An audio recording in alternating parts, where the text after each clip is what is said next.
இருக்கின்ற தமிழர் விடியல் கட்சி சார்பாக இந்த மாலை நேர வீர புரட்சி வணக்கத்தினை தெரிவித்துக் கொள்கிறேன். மனித உரிமை மீறல், அதை எதிர்கொள்ளுதல் என்ற தலைப்பில் அண்ணன் அவர்கள் உரையாற்ற அழைத்துள்ளார்கள். மனித உரிமை மீறலை பற்றி எனது அன்பு சார்ந்த சகோதரர்கள் பேசிவிட்டு சென்றிருக்கிறார்கள். நான் ஒரு சிறிய உண்மையை மட்டும் சொல்லி நேரத்தின் காலம் கருதி முடிக்கலாம் என்று நினைக்கிறேன். ஓட்டப்பிடாரம் ஒன்றியம் நாயக்கர்பட்டி என்ற கிராமத்தில் முருகன் அவருடைய மனைவி பேச்சியம்மாள் அவர் என்று முத்துவாக அழைக்கப்பட்டுக் கொண்டிருக்கிறார். இன்று அவருக்கு 59 வயதாகிறது. இன்று மனித உரிமைகள் தினம் 76 ஆண்டுகளாக கொண்டாடப்படுகிறது என்று புள்ளிவரம் சொல்லுகிறது. ஆனால் 76 வருடங்களுக்கு முன்பாகவே மனித உரிமை தினங்கள் கொண்டாடப்பட்டு இருந்தது. ஆனால் ஆங்காங்கே உலகம் முழுவதும் சிறிய அளவில் கொண்டாடப்பட்டது. ஆனால் ஐநா சபை முன்னிறுத்தி 1948 வருடம் இதே நாள் டிசம்பர் 10 அது அனுசரிக்கப்படுகிறது. ஆனால் நாம் சார்ந்திருக்கின்ற தூத்துக்குடி மாவட்டத்தில் ஓட்டப்பிடாரம் ஒன்றியம் நாயக்கர்பட்டியில் 20 வயதில் ஒரு அம்மா பாதிக்கப்படுகிறார். எப்படி என்று சொன்னால் சக மனிதரால் 20 வயதில் திருமணமாகி ஒரு பெண் குழந்தை வயிற்றில் இருக்கிறது. கணவன் 22 வயதில் மரித்து போகிறார். 20 வயதில் ஒரு விதவையாக பேச்சிமுத்து என்று அழைக்கப்படுகின்ற பேச்சியம்மாள் அவர்கள் காணப்படுகிறார். அன்றைய காலகட்டத்தில் அவர் விதவையாக எண்ணி மறுமணம் செய்யாமல் தனது வாழ்க்கை பயணத்தை ஓட்டிக் கொண்டிருக்கிறார்.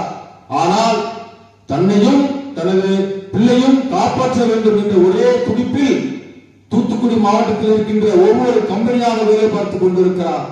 அதில் ஒரு காலகட்டத்தில் சிப்காட் என்ற நிறுவனத்தில் வேலை பார்த்து இரவு 8 மணி ஆகிறது. சாலையில் பசுக்காக நின்று கொண்டிருக்கின்ற பொழுது ஒரு லாரி டிரைவர் வண்டியை நிறுத்துகிறார். நிறுத்தியவுடன் நம்ம சகோதரனை நினைத்து அந்த லாரியில் அந்த பேச்சிமுத்து என்று அழைக்கப்படுகின்ற பேச்சியம்மாள் அவர்கள் பயணம் செய்கிறார். அங்கேதான் மனித உரிமை மீறல் நடக்கிறது.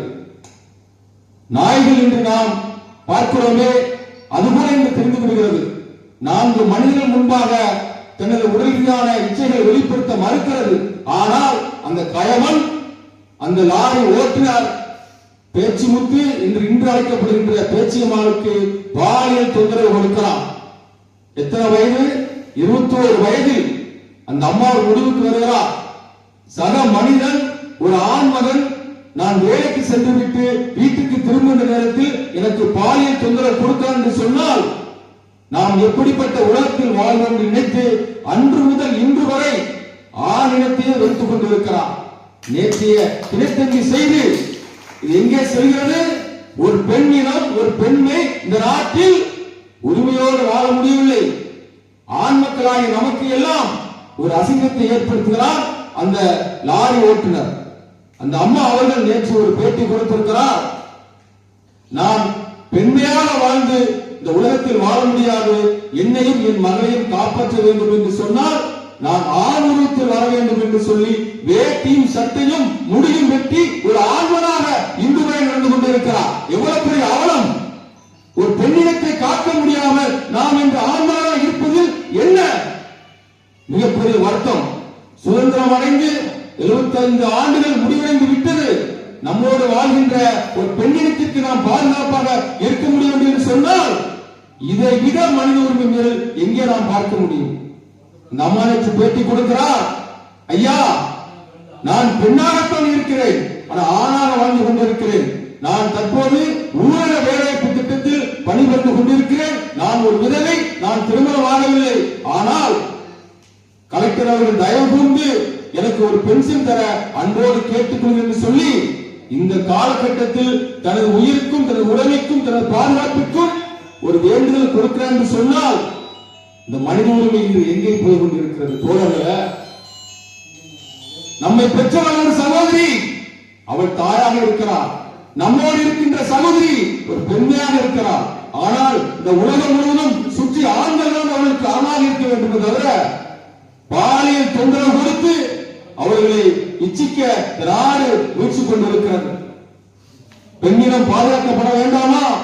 அதற்காகத்தான் தந்தை பெரியார் அவர்கள் 95 வயது வரை பெண்ணுரிமைக்காக முழு முயற்சி எடுத்து போராடினார். புரட்சியாளர் அம்பேத்கர் அவர்கள் சமநீதிக்காக போராடினார்.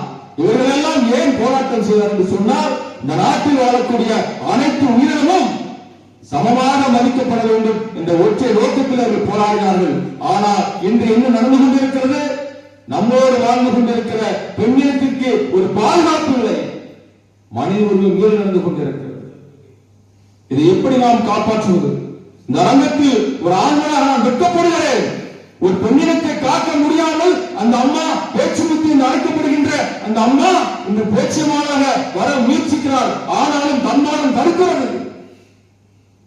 நாம் எல்லாம் முடிந்தால் அந்த அம்மாவை சந்தித்து ஆறுதல் சொல்லி அவருக்கு உதவி செய்ய வேண்டும் என்று இந்த மனித உரிமை தினம் கொண்டாடப்படுகிறது என்று சொல்லப்படுகின்ற நாளில் ஒரு பெண் கொண்டாடப்படுகிறது என்ற கருத்தை நான் பதிவு செய்ய கடமைப்பட்டு இருக்கிறேன். அன்பு தோழர்களே, அன்பு சகோதரிகளே, இந்த மனித உரிமை தினம் எந்த அளவுக்கு மோசமாக போய்கொண்டிருக்கிறது, இதை விட என்ன சாட்சி சொல்ல முடியும்? நாம் ஒரு நிமிடம் எண்ணி பார்க்க வேண்டும். பெண்ணிடத்திற்கு பாதுகாப்பு அளிக்க வேண்டிய ஆணினம் கண்டிப்பாக திரும்ப வேண்டும். நேற்றைய தினத்தின் செய்தியை பார்த்து உண்மையிலே நான் கண் கலங்கினேன். 60 வயது எட்டப்போகிறது, இன்னும் அந்த அம்மா ஆணினத்தை ஒரு மாதிரியாக பார்த்துக் கொண்டிருக்கிறார். ஏனென்று சொன்னால், தனக்கு நடந்த சம்பவம் இன்னும் நடந்து கொண்டிருக்கிறது. 2 வயது பெண்ணை கற்பழிக்கிறார். அந்த பெண் சிறு குழந்தையில் என்ன ஒரு இச்சையை பார்த்திருக்க முடியும்? 2 வயதையும் கற்பழிக்கிறான், 60 பெண்ணையும் கற்பழிக்கிறான். மனித உரிமை மேல் இதை விட என்ன சான்று சொல்ல முடியும்? போக்சோ திட்டத்தின் மூலமாக அந்த சட்டத்தை அரசாங்கம் கொண்டு வந்தாலும் சரியான சாட்சிகள் இல்லாமல் வெளியே வந்து விடுகிறார். மைனஸை போட்டுக்கொண்டு கையிலே பெரிய காப்பை கட்டிக்கொண்டு புல்லட்டில் பயணம் செய்து கொடுக்கிறார். பார்ப்பதற்கு கேவலமாக இருக்கிறது. மனித உரிமை மீறல் நடந்து கொண்டிருக்கிறது. இந்த நாளில் பெண் அடிமைத்தனத்தை போக்கி பெண் உரிமையை பாதுகாக்க ஆண்மகனாக நாம் எல்லாரும் அனைவரும் உறுதிமொழி ஏற்க வேண்டும். இந்த நாளில் இந்த கூட்டத்தில் பல செய்திகள் சொல்ல வேண்டும் நினைத்தேன். காலத்தின் கருதி கட்டாயம் கருதி எனது உரையை முடிக்கிறேன். இந்த நிகழ்ச்சிக்கு வருகின்ற அனைத்து சகோதரர்களுக்கும் அனைத்து தோழர்களுக்கும் ஏற்பாடு செய்த அண்ணன் காண்பவர்களுக்கும் நன்றி பாராட்டு விடைபெறுகிறேன். புரட்சி வணக்கம். புரட்சி மட்டுமே வெல்லட்டும்.